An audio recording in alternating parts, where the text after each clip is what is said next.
Bismillahirrahmanirrahim. Assalamualaikum warahmatullahi wabarakatuh. Salam sejahtera untuk kita semua.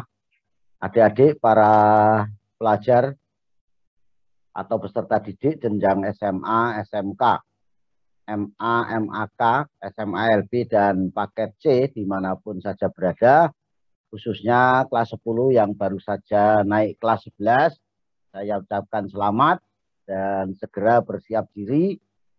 Insya Allah di bulan Desember nanti kalian akan menjadi sampel kegiatan nasional, yaitu asesmen nasional, yang mana pada saat itu nanti adik-adik akan mengerjakan soal AKM literasi, AKM numerasi, survei karakter, dan survei lingkungan belajar. Dalam rangka membantu adik-adik dan juga Bapak Ibu guru, khususnya pengajar matematika, di jenjang SMA, SMK, MA, MAK, SMA LB, dan paket C, khususnya lagi untuk mata pelajaran matematika. Saya melalui channel Dayana Berbagi ini ingin berbagi tentang pembahasan contoh soal AKM numerasi jenjang SMA, MA, SMK, MAK, SMA LB, dan paket C, yang saya ambil dari soal-soal itu dari web AKM. Ini adalah lanjutan dari bagian sebelumnya. Ini sudah bagian yang kelima, kontennya tentang data dan ketidakpastian. Subkonten yang pertama yaitu tentang data dan representasinya. Ini bagian pertama karena ada 17 soal, sehingga tidak mungkin saya bahas dalam satu kali pertemuan atau satu kali video. Sehingga ini saya bagi menjadi dua bagian, yaitu bagian kelima dan nanti bagian keenam. Nah, kiranya untuk adik-adik dapat melihat soal-soal ini di web AKM. Nah, yang sudah sering saya tunjukkan kepada adik-adik dan juga Bapak Ibu guru. Untuk saat ini saya langsung ke pembahasannya saja.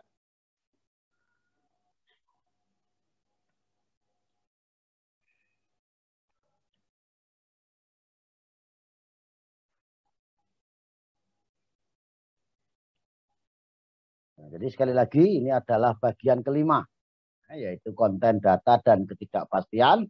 Untuk subkonten data dan representasinya bagian pertama. Ini alamat web AKM, di mana saya mengambil soal dari sini. Bisa saya tunjukkan mungkin sekali lagi.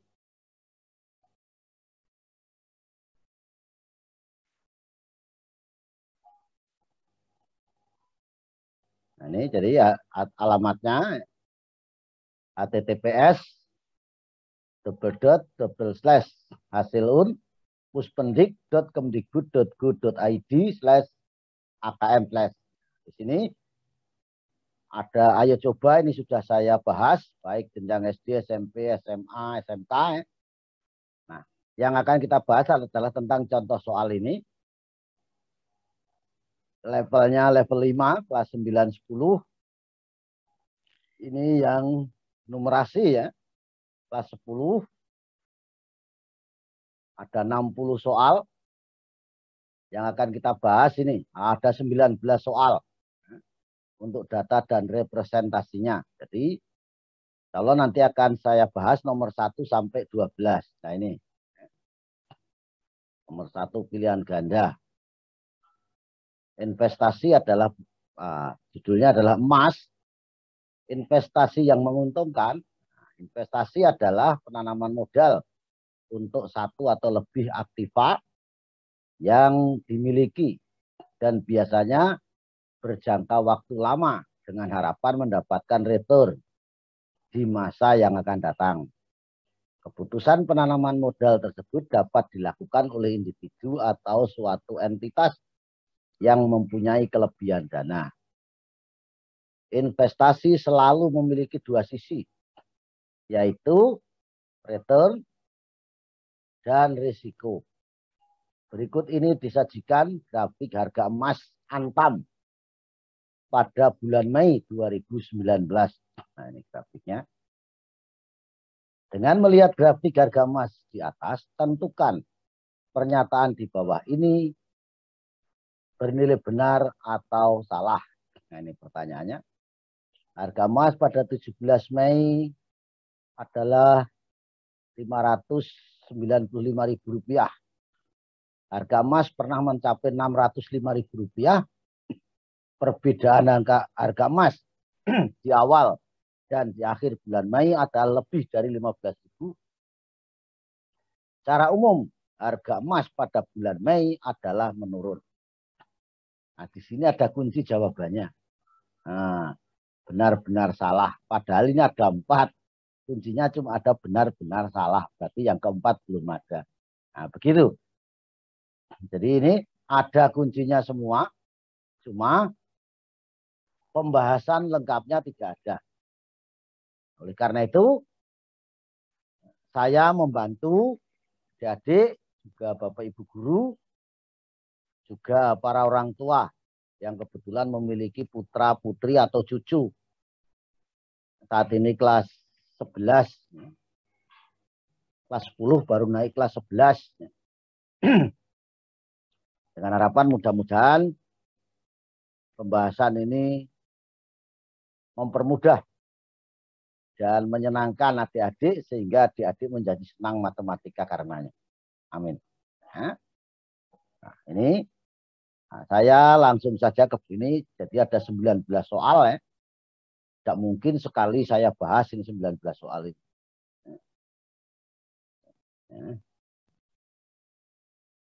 Darurat sampah. Silakan nanti adik-adik bisa melihat soalnya di web ini. Nah, jadi nanti saya akan bahas sampai nomor 12 ini.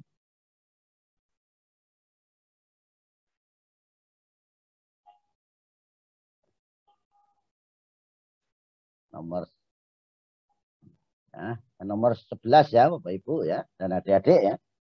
Ada 19 soal.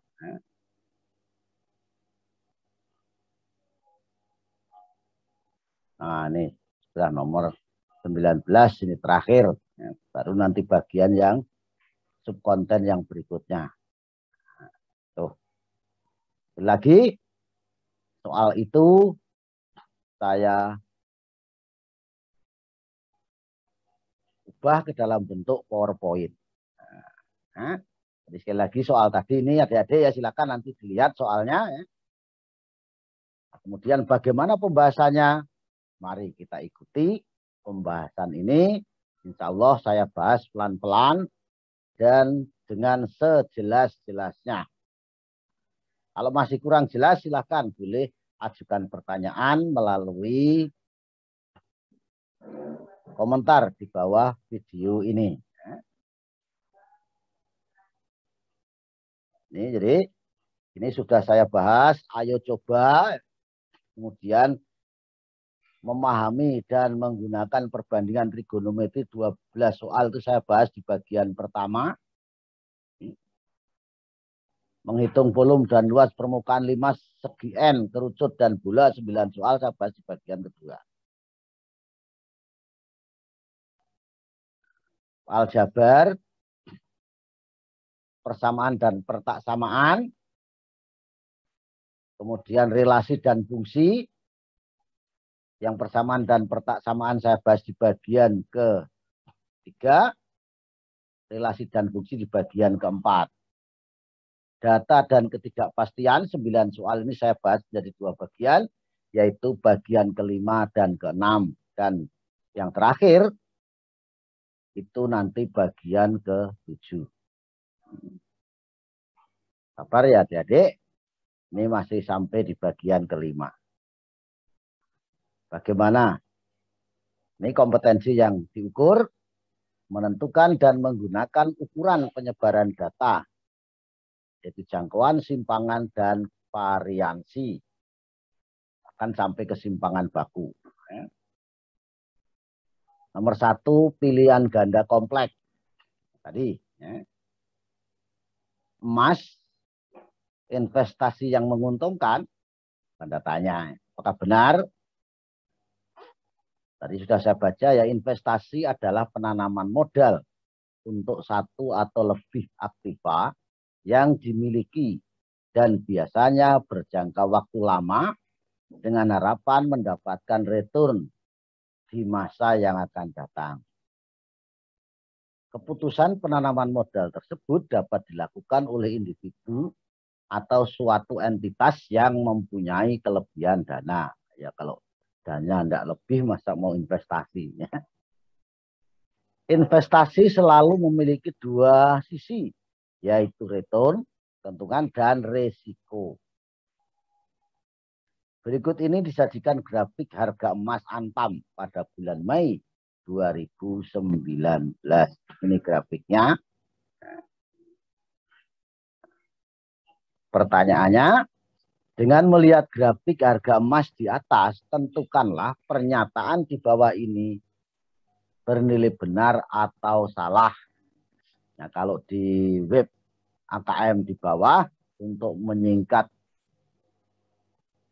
pembahasan dan untuk menyingkat penulisan dan mempermudah pembahasan, ini saya tulis di samping grafik. Nah, pernyataan pertama, harga emas pada tanggal 17 Mei adalah Rp595.000. Benar atau salah ini? Mana adik-adik? Kita lihat pada tanggal 17 Mei itu di mana? Ini tanggal 17 Mei ya. Nah, untuk melihat itu kita tarik ke atas, nah baru ke kiri. Nah ini berarti harga emas pada tanggal 17 Mei itu berapa? 595.000. Berarti pernyataan ini benar. Ya. Jadi ingat adik-adik sekalian, juga Bapak Ibu, tidak selamanya matematika itu atau soal-soal matematika itu mesti dengan hitung-menghitung.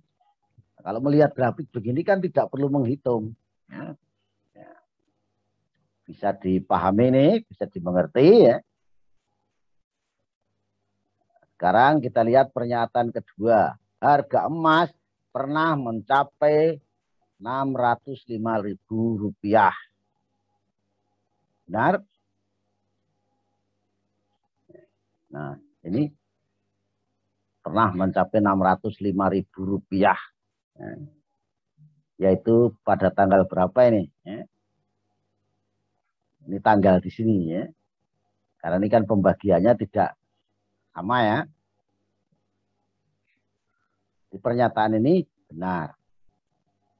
Kemudian perbedaan harga emas di awal dan di akhir bulan Mei adalah lebih dari Rp15.000. Benar atau tidak? Kita lihat. Ini.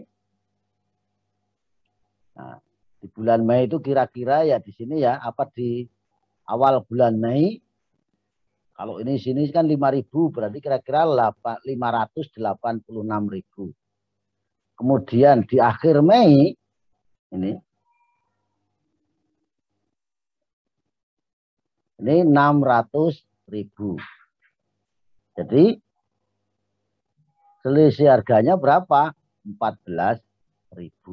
Berarti kalau dikatakan lebih dari 15.000, benar atau salah? Salah. Ya, jadi pernyataan ini salah. Kemudian secara umum harga emas pada bulan Mei adalah menurun. Kita lihat secara umum itu berarti keseluruhan ini. Apa benar menurun? Salah ya, memang naik turun. Ya. Ini turun. Ya. Kemudian naik, turun, naik lagi tinggi, turun lagi, naik. Jadi naik turun. Ya, jadi naik turun tadi secara umum naik. Jadi pernyataan ini salah. Ya. Jelas sampai di sini? Kita lanjut ya nomor 2. Masih pilihan ganda kompleks, masih terkait dengan grafik. Ya. Temanya atau judulnya masih tentang emas investasi yang menguntungkan. Ini grafiknya. Berdasarkan grafik harga emas di atas, tentukan kebenaran pernyataan berikut. Ini pernyataannya. Benar atau salah. Harga emas selalu meningkat dalam bulan Mei. Benar? Salah. Ya. Nih, buktinya apa? Naik turun. Ya. Ya, tidak selalu meningkat meskipun secara umum naik. Ya. Pada akhir bulan Mei 2019, harga emas lebih tinggi bila dibandingkan pada awal Mei. Benar? Nah, ini awal Mei, ini akhir Mei. Kita bandingkan. Jadi di akhir Mei 600.000, awal Mei 586, berarti lebih tinggi. Ini benar. Laju kenaikan harga emas mulai tanggal 28 Mei sampai 31 Mei adalah positif. Benar? Benar, ini naik kan? Tanggal 28 ini sampai sini positif. Ya. Karena naik. Ya. Kalau turun baru negatif. Laju kenaikan harga emas mulai tanggal 28 Mei hingga 31 Mei adalah tertinggi selama bulan Mei. Benar? Salah ya, mestinya ini yang tertinggi. Ini kan lebih tinggi nih dibandingkan dengan ini. Di pernyataan ini salah. Nah, jadi ini tidak pakai hitung-menghitung. Ya. Yang penting jeli bagaimana adik-adik mengamati atau membaca grafik. Oke, kita lanjut nomor 3, uraian. Berdasarkan grafik harga emas di atas, Andi menyatakan bahwa investasi emas adalah investasi yang menguntungkan. Apakah Anda setuju dengan pernyataan Andi? Kalau setuju, jelaskan alasannya. Mana? Setuju atau tidak? Ya, setuju. Sebab berdasarkan grafik di atas selama bulan Mei harga emas meski naik turun namun cenderung naik. Secara umum naik. Kalau hanya berdasarkan grafik tadi. Masih pilihan ganda kompleks nomor 4. Masih emas investasi yang menguntungkan. Untuk memperkuat argumennya, Andi mencari data lagi di internet. Andi menemukan data perbandingan yang disajikan dalam grafik berikut. Nah, jadi tidak hanya investasi emas saja, tapi membandingkan dengan perubahan kumulatif ISHG. Kalau ini perubahan kumulatif harga emas dan perubahan kumulatif tingkat inflasi. Sekarang tentukan kebenaran pernyataan berikut menurut grafik data perbandingan di atas. Jadi menurut grafik ini. Ini pernyataannya, jangkauan perubahan tingkat inflasi dari tahun 1985 sampai 2009 paling rendah bila dibandingkan dengan jangkauan perubahan ISHG maupun harga emas. Kita lihat tingkat inflasi itu yang warna ini oranye ya. Paling rendah dibandingkan dengan biru ini emas, ungu ini adalah ISHG. Benar atau tidak ini? Paling rendah laju perubahannya, jangkauan perubahannya, jangkauannya dari terendah ini tertinggi dikurangi terendah. Ya benar ya. Nggak usah dihitung, ini kelihatan ya. Jangkauan perubahan harga emas dari tahun 1985 sampai 2009 lebih rendah dibandingkan dengan jangkauan perubahan ISHQ. Ini emas. Ini laju perubahan ISHQ. Maaf, jangkauan perubahan. Benar? Benar ya. Simpangan baku perubahan tingkat inflasi merupakan yang terendah dibandingkan dengan simpangan perubahan ISHQ maupun emas. Ya, sama dengan tadi ya, benar ya. Simpangan baku perubahan ISHQ lebih besar bila dibandingkan simpangan baku perubahan harga emas. Ya, jangkauannya lebih besar, maka simpangan bakunya juga lebih besar.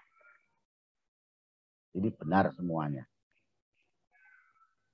Sekarang nomor 4. Nomor berapa? Nomor 4, sekarang nomor 5. Masih emas investasi yang menguntungkan. Setelah melihat dan menganalisis kedua data grafik yang dikumpulkan, Andi menyatakan bahwa investasi emas adalah investasi yang paling menguntungkan. Apakah data yang diambil dengan menggunakan grafik harga emas dan grafik perbandingan performa ISHQ, harga emas dan tingkat inflasi di atas cukup untuk mendukung pernyataan yang diberikan Andi? Jelaskan. Cukup atau tidak? Jawabannya adalah ya, sudah cukup. Karena dari grafik perbandingan performa ISHQ emas dan inflasi tahun 1985 sampai 2010 tersebut telah menunjukkan tingkat performa dari inflasi, ISHQ, dan emas. Ya, tuh. Nomor 6 masih uraian. Andi menyatakan bahwa investasi emas adalah investasi yang paling menguntungkan. Tadi ya. Dengan melihat kedua tabel, apakah sekarang Anda setuju dengan pernyataan Andi bahwa emas merupakan investasi yang paling menguntungkan? Uraikan alasan Anda. Setuju atau tidak? Kalau tadi ketika belum ada perbandingan, setuju. Dan setelah ada perbandingan, ya tidak setuju. Karena dari grafik perbandingan tadi, ternyata performa ISHQ itu lebih tinggi dari emas. Maka ISHQ lebih menguntungkan daripada investasi emas. Tadi kan ISHQ kan paling tinggi. Keterangannya ISHQ atau ICI itu Indonesian Composite Index atau DE Composite. Komposit ini ya, kurang C. Yaitu indeks yang mengukur kinerja semua saham yang tercatat di papan utama dan papan pengembangan Bursa Efek Indonesia yang disingkat BEI. Sedangkan inflasi itu adalah kenaikan harga barang dan jasa secara umum yang terus-menerus dalam kurun waktu tertentu. Ini keterangan saya saja, keterangan tambahan. Kalau jawabannya cukup ini. Gimana? Ada pertanyaan? Selanjut nomor 7. Pilihan ganda kompleks masih. Nah, sekarang sudah ganti judul, ganti tema, yaitu tentang darurat sampah di Ibu Pertiwi. Julukan sebagai negara kedua ya, penghasil sampah plastik di dunia sudah melekat dalam beberapa tahun ini kepada Indonesia. Julukan yang mulanya diberikan peneliti dari Universitas Georgia Amerika Serikat, Jena Jambek, kini mulai diikuti oleh negara lain dan juga di dalam negeri. Banyak kalangan yang menyebutkan bahwa produksi sampah di Indonesia hanya bisa dikalahkan oleh Tiongkok saja. Indonesia juga darurat sampah dalam cara pengelolaan sampah, di mana sampah banyak dibuang ke laut. Berikut adalah grafik batang atau diagram batang yang menjelaskan tentang 5 negara penyumbang terbesar sampah plastik ke lautan. Ke dalam laut maksudnya ya. Ini 5 negara penyumbang terbesar sampah plastik ke lautan. Ini Cina 262,9, Indonesia 187,2, Filipina 83,4, Vietnam 55,9, Sri Lanka 14,6. Ini sumbernya.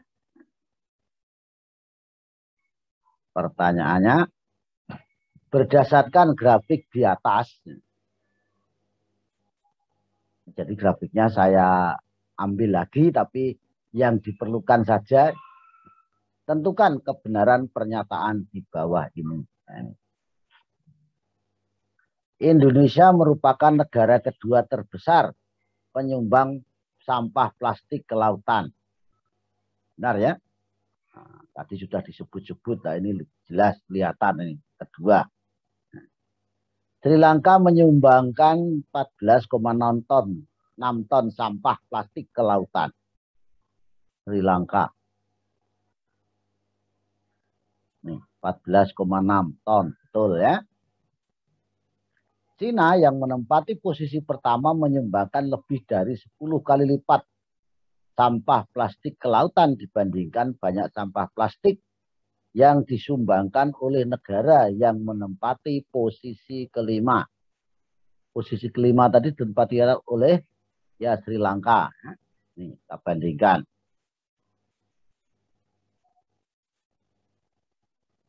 Sampah Cina 262,9 kan dibandingkan dengan Sri Lanka 14,6.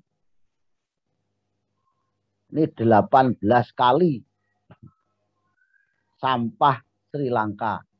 Berarti lebih dari 10 kali lipat. Berarti pernyataan ini benar. Kemudian banyak sampah plastik yang disumbangkan oleh Filipina hanya sepertiga banyak sampah plastik yang disumbangkan Indonesia. Apakah benar? Kita lihat ini. Kita bandingkan Sri Lanka dan Indonesia. Sampah Filipina 83,4, Indonesia 187,2. Ini kalau kita bagi 0,45. Berarti 0,45 kali sampah Indonesia. Berarti lebih dari sepertiga. Sepertiga itu kalau ditentukan dalam tekan biasa 0,33. Berarti pernyataan ini salah ya. Jadi lebih dari sepertiga. Bisa dipahami sampai di sini? Oke, kita lanjut. Pilihan ganda kompleks. Berdasar grafik di atas, tentukan kebenaran pernyataan di bawah ini. Ini grafiknya. Ini pernyataannya. Indonesia menyumbangkan 71% dari jumlah sampah plastik yang disumbangkan oleh negara penyumbang terbesar di dunia. Terbesarnya tadi adalah Cina. Apakah ini 71%? Kita kalikan 100%, 71%. Berarti ini pernyataan ini benar. Kemudian jumlah seluruh sampah plastik yang disumbangkan oleh kelima negara pada grafik di atas melebihi 600 juta ton. Benar atau tidak? Kita coba jumlahkan. 262,9 tambah 187,2 tambah 83,4 tambah 55,9 tambah 14,6. 604. Berarti lebih dari 600 juta ton. Berarti pernyataan ini benar. Kemudian besar simpangan antara Indonesia dan Filipina tidak lebih besar dari simpangan antara negara Cina dan Indonesia. Simpangan itu data terbesar dikurangi terkecil ya. Benar? Simpangan Indonesia Filipina. Indonesia 187,2, Filipina 83,4, 103,8 juta ton. Sedangkan simpangan Indonesia Cina 262,9 dikurangi 187,2, 75,7. Berarti ini lebih besar. Jadi pernyataan tidak lebih besar tadi salah. Yang benar adalah lebih besar. Sudah dipahami sampai di sini? Oke, sekarang rata-rata banyak sampah plastik yang disumbangkan oleh tiap negara pada grafik di atas adalah 120,8 juta ton. Bagaimana menghitung rata-rata? Ya, jumlahkan semuanya ini dibagi banyak negara 5. Ini jumlahnya sudah ada tadi. Berarti ini adalah 604 dibagi 5, 120,8 juta ton. Berarti pernyataan ini benar. Ini baru ada hitung-menghitung ya. Tapi tidak selamanya. Yang tadi kan enggak hitung-hitung. Gimana? Tidak susah kan? Enggak susah. Yang penting adik-adik jeli, teliti, hati-hati membaca, cermat. Ya. Lanjut nomor 9. Pilihan ganda kompleks. Masih darurat sampah di Ibu Pertiwi. Ada beberapa cara yang digunakan dalam pengelolaan sampah. Seperti TPA atau land filling, pembakaran atau incineration,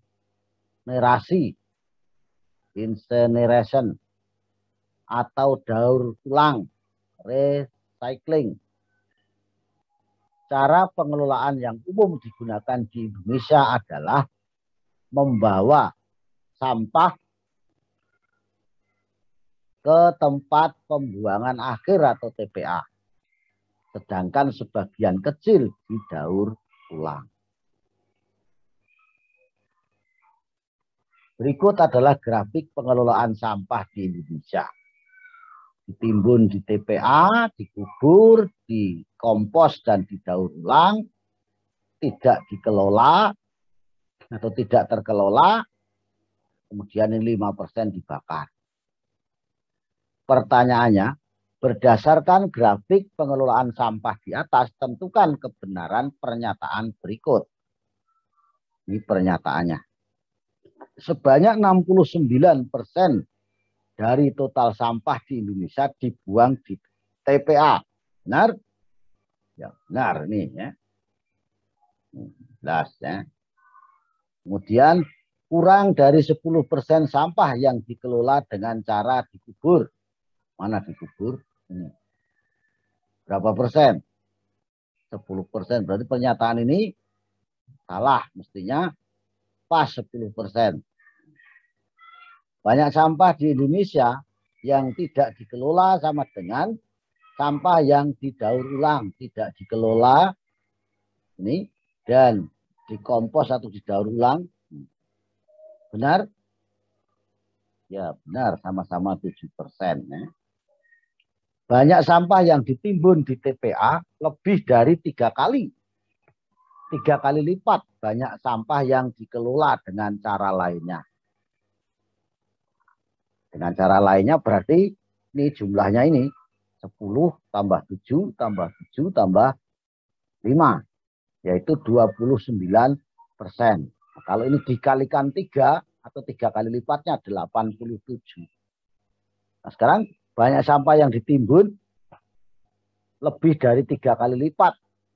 Banyak sampah yang dikelola dengan cara lainnya. Benar apa tidak? Ya. Salah ini. Kurang dari 3 kali lipatnya. Karena 3 kali lipatnya itu 87. Sedang yang ditimbun di TPA hanya 69. pernyataan ini salah. Nah, bisa dipahami sampai di sini? Sekarang kita lihat nomor, belum kita lihat nomor 10 dan 11, kita ingat tentang rumus jangkauan, simpangan rata-rata, varian, dan simpangan baku dari data tunggal. Bahkan termasuk rata atau min. Ya.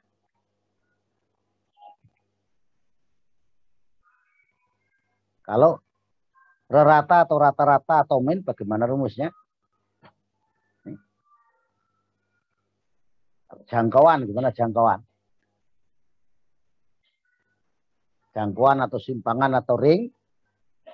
Ya, jadi adalah data tertinggi atau maksimum dikurangi data minimum. Kemudian kalau rumus rata-rata atau rata atau min, nah, jadi jumlah semua data dibagi banyaknya data. Kalau ditulis dalam bentuk sigma ya 1/n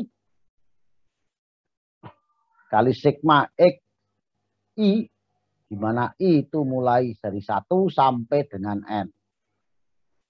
Kalau ini ditulis tidak dalam bentuk sigma ya berarti artinya ini x1 tambah x2 tambah x3 tambah x4 dan seterusnya tambah xn dibagi n. Boleh begitu. Rumus simpangan rata-rata mana? Ya, simpangan rata-rata berarti jumlah dari selisih harga mutlak ya. Selisih antara masing-masing data dengan reratanya. Baru dibagi banyaknya data. Atau kalau ditulis dalam bentuk sigma ya 1/n sigma xi dikurang x bar atau rata-rata ini harga mutlaknya, di mana i itu mulai dari 1 sampai n. Dan yang keempat tentang rumus ragam atau varian yang biasa ditulis dengan S kuadrat ya, adalah kuadrat dari masing-masing simpangan tadi dibagi banyaknya data. Kalau ini tadi harga mutlak itu positif atau negatif itu ya positif nanti ya. Karena kalau 0 atau lebih itu harga mutlak dari X itu, kalau X yang 0 atau lebih itu berarti sama dengan X, tapi kalau kurang dari X-nya kurang dari 0 maka negatif X. Sehingga apapun hasilnya selalu positif. Sama juga ini kuadrat, berarti pasti positif. Nah, kemudian simpangan baku itu adalah akar dari ragam atau varian. Jadi sebelum kita mengerjakan soal nomor 11-12, ini kita ingat kembali karena akan kita gunakan. Sekarang kita lihat, maaf nomor 10 ya, masih darurat sampah. Besar jangkauan dalam grafik pengelolaan sampah di atas adalah, apa tadi jangkauan? Ya, data tertinggi dikurangi terendah. Tertingginya tadi berapa?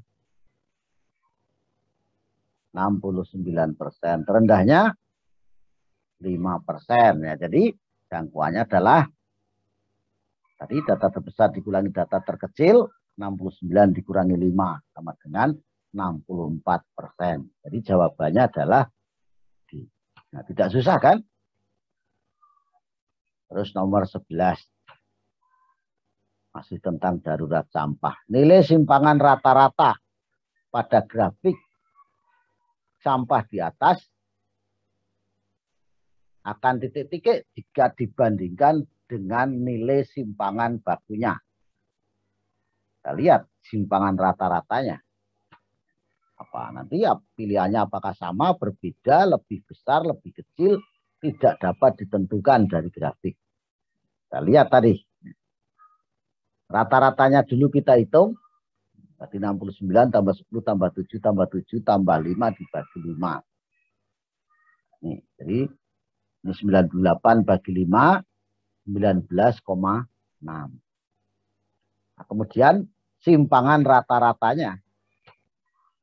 Jadi ini harga mutlak ya ini ya. Bukan 169, harga mutlak dari 69. Masing-masing data tadi dikurangi ratanya.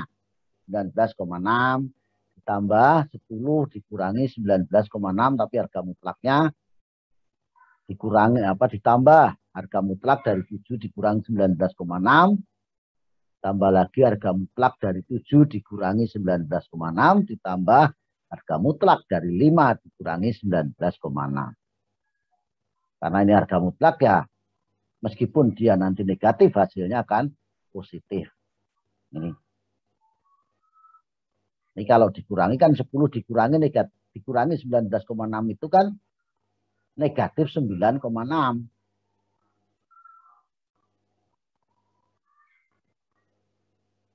Tetapi kalau negatif, harga mutlaknya adalah negatifnya negatif adalah positif.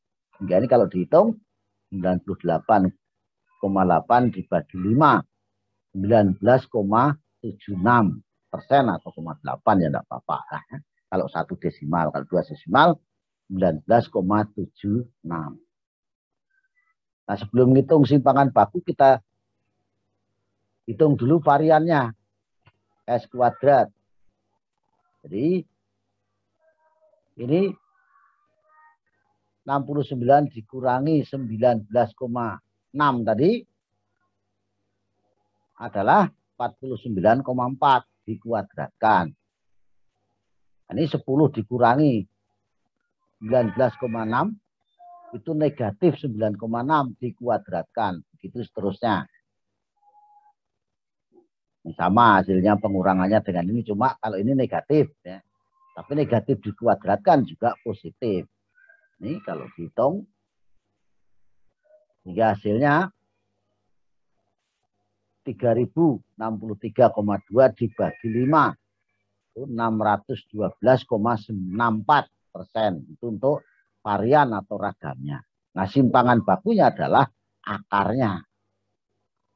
Sama dengan 24,75. Nah, dari hasil ini berarti simpangan rata-ratanya 19,76%, simpangan bakunya 24,75%. Berarti simpangan rata-rata lebih rendah atau kurang dari simpangan bakunya. Jadi jawaban yang benar adalah D, lebih kecil.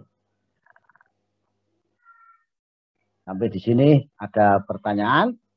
Mudah-mudahan jelas dan saya sudah berusaha menjelaskan sejelas-jelasnya pelan-pelan, tapi kalau masih ada yang kurang jelas silahkan boleh ditanyakan melalui komentar di bawah video ini atau melalui SMS atau WA ke nomor saya 0821 530 03192. Insyaallah akan saya jawab. Nah, kiranya ini ada buku yang sangat membantu Bapak Ibu guru, para siswa dan juga orang tua dalam rangka menyiapkan asesmen nasional tahun 2021. Bukunya itu judulnya adalah Detik-Detik Asesmen Nasional. Baik itu jenjang SDMI, SDLB, paket A, SMP MTS, SMPLB, dan paket B, SMA, MA, SMK, MAK, SMALB, dan paket C. Diterbitkan oleh PT Intan Pariwara ya. Kemudian saat saya seminar, sudah mendapatkan buku ini dan saya lihat isinya sangat bagus, cocok untuk persiapan adik-adik sekalian. Ini keunggulannya sesuai dengan dokumen final pengembangan asesmen nasional dan Puspenjar, mengakomodasi 4 asesmen, ada literasi, numerasi, survei karakter, dan survei lingkungan belajar. Memuat 5 paket. 5 paket itu tidak sedikit ya. Saya hanya 1 paket. Baik literasi dan juga 5 paket untuk numerasi. Dilengkapi dengan bedah soal AKM, dilengkapi dengan buku guru yang memuat uraian tentang asesmen nasional, tips membuat soal AKM, kisi-kisi AKM, literasi dan numerasi, ya ini kisi-kisinya ini, kunci dan pembahasan. Nah, bagi Bapak Ibu guru, kepala sekolah, dan juga orang tua serta adik-adik yang menginginkan memiliki buku ini, silakan langsung menghubungi para petugas PT Intan Pariwara yang sudah dibagi per wilayah. Untuk Balikpapan, Pasir, dan PPU itu Saudara Subianto, nomor 0811-289-4096. Kota Samarinda, Kukar, Kubar, dan Mahulu, Saudara Cesar Triwinanto, nomor 0822-426-97095. Buntang dan Putim, Saudara Danang Setio Budi, 0812-150-10153. Untuk Tanjung Selor atau Kabupaten Bro, Saudara Kristo Anandita YB, 0853 2505343. Sampai di sini mungkin ada pertanyaan untuk adik-adik sekalian. Kalau ada dipersilahkan ya. Boleh juga pertanyaan-pertanyaan tersebut dituliskan melalui komentar di bawah video ini atau boleh melalui HP sebagaimana tadi yang nomornya sudah saya sebut, yaitu 0821 530 03192. Kiranya untuk kali ini cukup sampai di sini dulu. Insya Allah nanti akan kita lanjutkan pada bagian ke-6 dan ke-7. Dan saya berharap adik-adik tetap semangat untuk mempersiapkan diri dalam menghadapi asesmen nasional nanti pada bulan September. Ya. September itu untuk jenjang SMP, SMA, SMK sederajat. Kalau Oktober untuk jenjang SDMI sederajat. Sekali lagi mudah-mudahan ini membantu adik-adik dan Bapak Ibu sekalian. Dan jangan lupa tetap semangat, tetap belajar meskipun harus belajar dari rumah. Saya akhiri. Billahi taufiq wal hidayah. Assalamualaikum warahmatullahi wabarakatuh. Salam sejahtera untuk kita semuanya. Terima kasih. Tetap semangat.